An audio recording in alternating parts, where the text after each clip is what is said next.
안녕하세요. 결혼한 지 10년 차로 아이 하나 키우고 있는 40대 여성입니다. 신우와 어머님이 합심하여 저를 나쁜 사람으로 몰아가는데 환장하겠어서 하소연하러 왔습니다. 정말이지. 어떻게 사람들이 이렇게 염치도 없고 경우도 없을 수가 있는지 모르겠어요. 남편하고는 학교 선배의 소개로 만났습니다. 사실 남편을 소개받기 전에는 저도 제 나름대로 알아서 연애 좀 해보려고 독서 클럽이니 영화 클럽이니 그런 곳도 들어가서 활동도 좀 해보고 했는데 제가 사실 낯도 많이 가리고 그러다 보니 그런 곳에 간다고 해도 대화에 참여하기도 어렵고 무슨 이야기를 해야 될지도 모르겠고 그렇더라고요. 특히나 제가 술을 마시지 않다 보니 뒤풀이라고 하나 그런 자리는 정말 불편해서 견디기가 힘들었죠. 그래서 결국 쑥스러움을 무릅쓰고 주변 몇몇 사람들에게 좋은 사람 있으면 소개 좀 시켜달라고 부탁을 했어요. 이런 부탁을 하는 것도 지금 생각해보면 어디서 용기가 났는지 싶다니까요. 아무튼 그렇게 지금의 남편을 소개받았습니다. 낯을 가리는 제 성격과 달리 남편은 굉장히 적극적이고 힘이 넘치는 사람이었어요. 어디서 그렇게 나오는 건지 대화의 주제도 끊이질 않았죠. 제가 조금이라도 불편해한다 싶으면 얼마나 자연스럽게 화제를 전환시키던지. 그래서 저는 솔직히 남편이 마음에 들면서도 이 남자가 연애를 한두 번 해본 게 아니겠구나 싶었습니다. 그런데 웬걸요? 소개팅을 주선해준 학교 선배의 말로는 친구가 많아서 그렇지 제대로 된 연애는 한 번도 못 해본 저와 마찬가지로 쑥맥이라는 겁니다. 솔직히 지금에서야 그 말을 고지곳대로 믿은 제가 바보인가 싶기도 한데 그때는 그런 의심은커녕 잘 됐다며 안심을 했다니까요. 게다가 남편도 어찌나 저에게 적극적이었는지 말 그대로 운명의 상대라 믿었죠. 사귄 지 반년이 좀 지나갔을 때 남편이 결혼 이야기를 꺼냈고 저는 조금 이르다는 생각은 있었지만 적극적인 남편의 태도가 싫지만은 않았어요.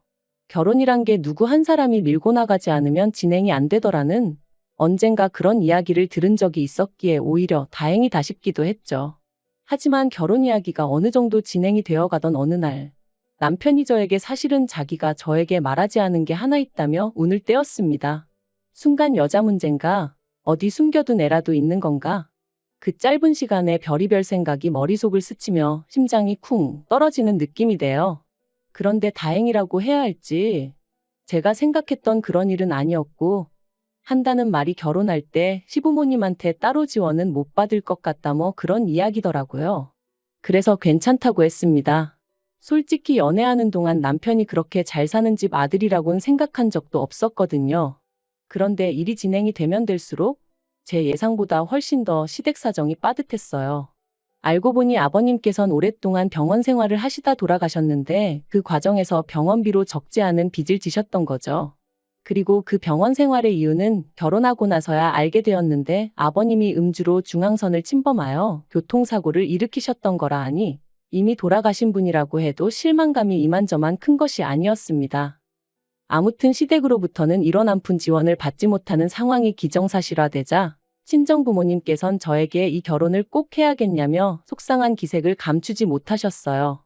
사실 저희 친정이라고 해서 얼마나 잘 사는 것은 아니었지만 그래도 시댁 정도로 빠듯한 형편은 아니었거든요.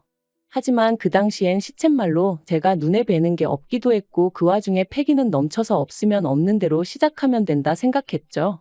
그래서 친정부모님께 걱정 마시라 큰소리만 쳐놓고는 그렇게 결국 시집을 갔어요. 남편과 제가 모아둔 돈 싹싹 긁어모으고 보다 못한 친정부모님이 5천만 원 보태주셔서 그 돈으로 직장에서 멀지 않은 곳에 작은 오피스텔을 구했습니다. 말이 좋아 방두개지 하나는 칸막이만 쳐놓았을 뿐 거실이나 다름없는 13평의 작은 공간이었지만요. 그리고 이후로는 솔직히 알뜰살뜰하게 열심히 살면 좋은 날이 올 거라고 생각했는데 말이죠. 저희 부부가 결혼한 지 3년째 되던 해였습니다.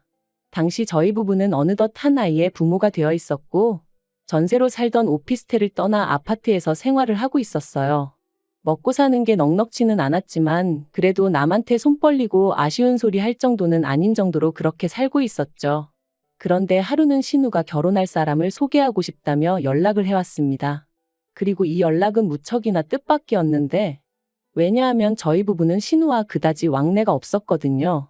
사실 왕래는 고사하고 가벼운 안부 연락조차 주고받은 적도 없었네요. 어디서부터 어떻게 이야기해야 하나 싶은데 결혼하고 얼마 지나지 않았을 때였습니다. 저희 어머님은 늘 남의 집 이야기하기를 좋아하셨고 그날도 어머님 친구분 중 얼마 전 자식을 결혼시키신 분이 계셨는데 그 집 며느리 이야기를 신나게 늘어놓으셨죠. 식장에서 보니까 뚱뚱한 게 굴러가도 되겠더라는 둥, 맨날 아들 자랑을 그렇게 해대더니 눈이 단축구멍만 하더라는 둥. 솔직히 저는 원래 남한테 별 관심이 없기도 하고 앞에서 못할 말은 뒤에서도 하지 말자는 주의라서 어머님의 그런 수다가 듣기 편치만은 않았습니다만 그래도 싫은 이야기도 들어드리고 적당히 맞장구를 쳐드리는 것도 어떻게 보면 며느리의 도리 중 하나다 그렇게 생각하고 그래서 적당한 리액션을 보이며 대화를 이어가고 있었거든요.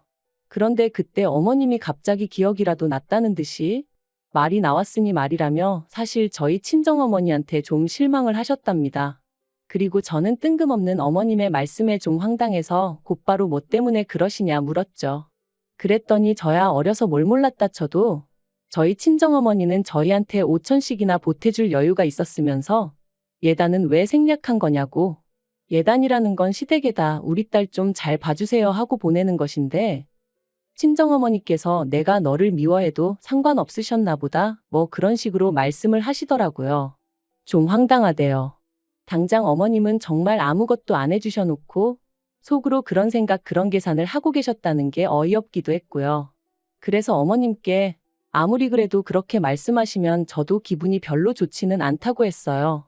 처음부터 어머님이 하나도 못 도와준다 하셔서 허례허식 다 생략하게 된 거고 저희 둘이 모은 돈으론 전세 보증금하기도 빠듯하니까 친정부모님께서 그래도 신경 써주신 건데 그걸 그런 식으로 말씀하시니까 불쾌하다고 솔직히 말씀드렸죠. 저는 그리고 지금도 제가 어머님께 못할 말을 한 거라고 생각하지 않아요. 확실히 그때 상황을 상기시켜드리고 제 입장을 말씀드려야 두 번 다신 이런 말씀을 하지 않으시겠지 싶어서 단도직입적으로 말씀을 드린 것뿐이었는걸요. 그런데 어머님은 제가 당신 말에 동의하지 않았다는 게 불쾌하셨던 건지 그런 어머니 밑에서 컸으니 생각하는 방식도 똑같은가 보다며 뭐랄까 가정교육을 제대로 못 받았다는 식으로 말씀을 이어가셨습니다. 그리고 그런 이야기를 듣고 가만히 있을 며느리가 세상에 몇이나 되겠어요. 그래서 저도 그만 목소리를 높이고 말았습니다. 아무것도 안 해주시고 나 몰라라 하셨던 어머님은 이제 와서 그런 말씀하실 자격이 없으시다 그랬죠. 그리고 너무 화가 나서 그냥 먼저 집에 와버렸어요. 그런데 이제 신우 입장에선 자기 엄마가 며느리한테 소위 당했다 싶었는지 저에게 전화를 걸어와서는 악다구니를 써댔습니다. 네가 뭔데 우리 엄마한테 그따위 소리를 하냐면서 그깟 5천이 돈이라고 해왔다고 유세냐. 며느리한테 가방 하나 못 받은 우리 엄마가 불쌍해서 속에서 열불이 난다 어쩐다. 이제 막 대학을 졸업한 신우가 저한테 그러고 달라드니까 기도 안 차더라고요. 그래서 그래. 너 나중에 시집 갈 때 네 시어머니 될 사람한테 이것도 해드리고 저것도 해드리고 다 해드려라 그랬습니다. 어머님이 네 시집 갈 때 얼마나 바리바리해서 보내는지 두고 보자 뭐 그런 소리도 했던 것 같아요. 그랬더니 이제 또 제가 시댁 형편 어려운 거 알면서 비아냥거렸다고 울고 짜고 이래도 욕먹고 저래도 욕먹고 말 그대로 욕바지가 따로 없었다니까요. 그래서 이후로는 연락을 안 했어요. 어머님 생신이나 명절처럼 어쩔 수 없는 날에만 남편이 불쌍해서 찾아뵙기만 했지 안부 전화니 뭐니 그런 거 일체 안 했습니다. 그랬더니 어머님도 제가 애 낳았을 때만 병원에 잠깐 왔다 가시고 애 양말 한 짝 안 사주시더라고요. 돌잔치 때도 오셔서 하루 종일 멋있은 얼굴로 앉아만 있다 가셨고요. 오죽하면 저희 고모가 네 시어머니는 저럴 거면 뭐하러 왔냐고 하실 정도였다니까요. 아, 그리고 신우는 안 왔어요, 아예. 그래서 저는 솔직히 마음속에서 나는 신우가 없다. 내 신우는 죽었다 뭐 거의 그런 수준으로 생각하고 지냈었는데 그런 신우한테 자기 시집 간다고 연락이 왔으니 제가 얼마나 당황스러웠겠어요. 한편 남편은 모처럼 제가 신우와 통화를 했다는 사실이 퍽이나 반가운 눈치였습니다. 그리고는 한다는 말이 신우도 막상 자기가 시집 갈 때가 되니까 그때 지가 저한테 했던 게 생각나서 미안한 마음에 연락한 게 아니겠냐며 저더러 이참에 그간 묵은 감정은 털어내면 안 되겠냐대요. 그래서 저도 그런가 싶은 생각도 들고 그래서 노력해보겠다고 했죠. 그리고 얼마 후 신우에게 다시 한번 연락이 왔습니다. 결혼에 있어서 저희랑 상의를 좀 하고 싶다며 말해요. 그런데 그 상의라는 건 지금 생각해도 괘씸한데 바로 돈 얘기였어요. 좋은 게 좋은 거 아니냐며 남편이 이참에 어머님까지 해서 다 같이 보자고 졸라대는 통에 신우와 만나는 장소가 얼떨결에 시댁으로 정해졌거든요. 남편은 지금도 이 이야기를 하면 무조건 아니라며 팔짝 뛰지만 저는 지금도 남편과 신우 그리고 어머님이 저 몰래 합심하여 소위 판을 깐 게 아닌가 싶은데 제가 이런 의심을 하는 이유는 모든 게 너무 자연스럽게 흘러갔기 때문이에요. 갑자기 꼬리를 내린 신우와 당신이 경솔했다며 사과를 해오신 어머님. 그리고 신우가 시집을 가야 하는데 알다시피 돈이 어디 있냐며 어떻게 한 5천만 원만 해줄 수 없겠냐는 어머님의 부탁까지. 어이가 없었습니다. 그 이유는 단지 5천만 원이란 액수가 커서가 아니라 제가 현찰로 들고 있는 돈이 딱 5천만 원이었는데 마치 어머님이 그걸 알고 계신 듯 했으니까요. 그리고 제가 그런 의심을 할 수밖에 없었던 건 저는 돈 관리를 하는 내내 남편에게 비밀을 만든 적이 없어요. 오히려 남편에게 지금까지 얼마를 모았다, 목표는 얼마다 하며 세세하게 상황을 공유했었지. 그러니 제 입장에선 팔은 안으로 굽는다고 신우가 시집은 가야 되는데 돈이 없으니 자기들끼리 이런 깜찍한 생쇼를 꾸민 건가 싶기도 했고 하지만 어쨌든 없다고 했네요. 5천만 원이 무슨 땅 파면 나오는 것도 아니고 그런 큰 돈이 어딨겠냐고 딱 잡아댔죠. 그랬더니 어머님이 저더러 너무하다면서 그럼 얼마나 해줄 거냐 하시길래 제가 100만 원 불렀습니다. 솔직히 뭐 오간 정도 하나 없는데 100만 원도 과하다 싶었거든요. 그런데 어머님은 또다시 저더러 생각이 있는 거니 없는 거니 그랬다간 네 신우가 시집가서 어떤 대접을 받을지 몰라서 이러니 그래서 제가 어떤 대접을 받을지 왜 모르겠냐고 제가 지금 당하고 있는 이 대접 그대로 받겠죠 하고 받아쳐버렸어요. 5천이나 가져왔는데도 해온 거 없다고 저도 이렇게 구박을 받는데 땡전 한 푼 안에 가면 어지간히 시달리지 않겠냐고요. 그리고 모르긴 몰라도 어머님도 생각 없이 딸 몸뚱아리만 시집 보냈다고 어지간히 싫은 소리 들으실 거라고 그랬네요. 신우한테는 심해부 될 사람이 여동생은 있냐고 있으면 아가씨도 한번 나이 어린 신우한테 온갖 욕 좀 먹어보라 했어요. 기분이 얼마나 더러운가 한번 느껴보라고요. 그랬더니 어머님이 어이없단 표정으로 저를 노려보시더니 이내 제정신이 아니라며 아주 악담을 퍼붓는다고 저더러 꼴도 보기 싫다며 눈앞에서 꺼지라시대요. 그래서 네 하고 나왔습니다. 그랬더니 남편이 불이 나게 쫓아나와서는 이게 무슨 일이냐며 풀기로 하고 와놓고 이러면 어쩌냐는 거예요. 그래서 제가 지금 나가지고 장난하는 거냐고 당신이 내 남편이 맞냐 소리를 질렀습니다. 어머님이고 신우고 둘 다 똑같다. 속이 시커먼해가지고는 상종도 하기 싫다. 다시는 이딴 자리 만들지 말라 했죠. 그리고 뭐 어쨌든 신우는 결혼은 했어요. 신우가 빈털터리인 걸 알고는 심해부 쪽에서 결혼 못 시킨다 했는데 혼전 임신을 하는 바람에 결국 허락한 모양이더라고요. 그리고 그건 신우 팔자니까 그러려니 하고 말았어요. 제가 신우랑 사이가 안 좋긴 했어도 신우 결혼이 엎어지면 좋겠다던가 막말로 어떻게 돼버렸으면 하고 아기를 품고 있고 그랬던 건 아니거든요.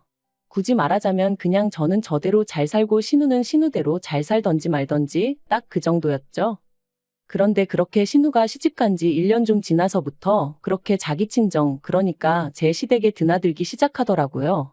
그리고 그 이유가 심해부의 손찌검 때문이라는 걸 알게 되기까지는 오랜 시간이 걸리지 않았습니다. 하루는 남편이 시쳇말로 술에 떡이 돼서 들어와서는 누굴 죽이네 어쩌네 막말을 퍼붓는 거예요. 그래서 제가 놀라서 무슨 일이냐고 물으니까 신우 이름을 부르면서 어린애처럼 우는데 술 깨고 나서 한다는 말이 그 집에서 그렇게 괄시를 당하고 산다더랍니다. 나갈 거면 애까지 데리고 나가라 어째라. 해온 것도 없으면서 말이 많다. 사실 저랑 신우를 비교하고 싶진 않지만 저는 그래도 친정에서 어쨌든 도와주신 것도 있고 저 또한 저대로 돈벌이를 하고 있었으니 어머님한테 무시당할 이유도 없고 무시하신다고 한들 떳떳했거든요. 그러니까 그러고 대들기도 했던 거고요. 하지만 신우의 경우는 달랐습니다.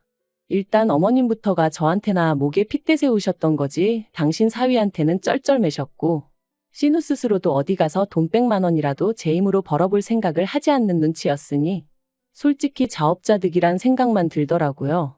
그런데 그러나 중에 결국 신우가 이혼까지 하게 되면서 시조카까지 데리고 아예 시댁으로 들어왔어요.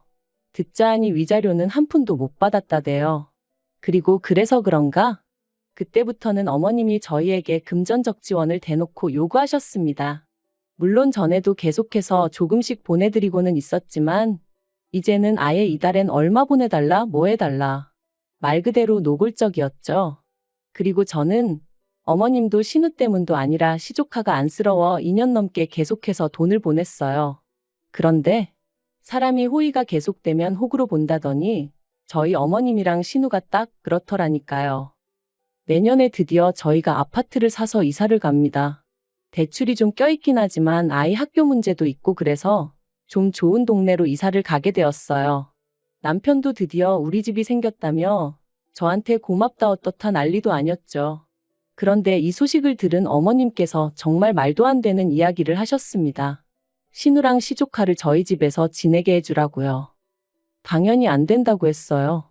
처음엔 생각해보고 말고 할 문제도 아니라 화도 안 났죠. 그래서 에이 안 돼요.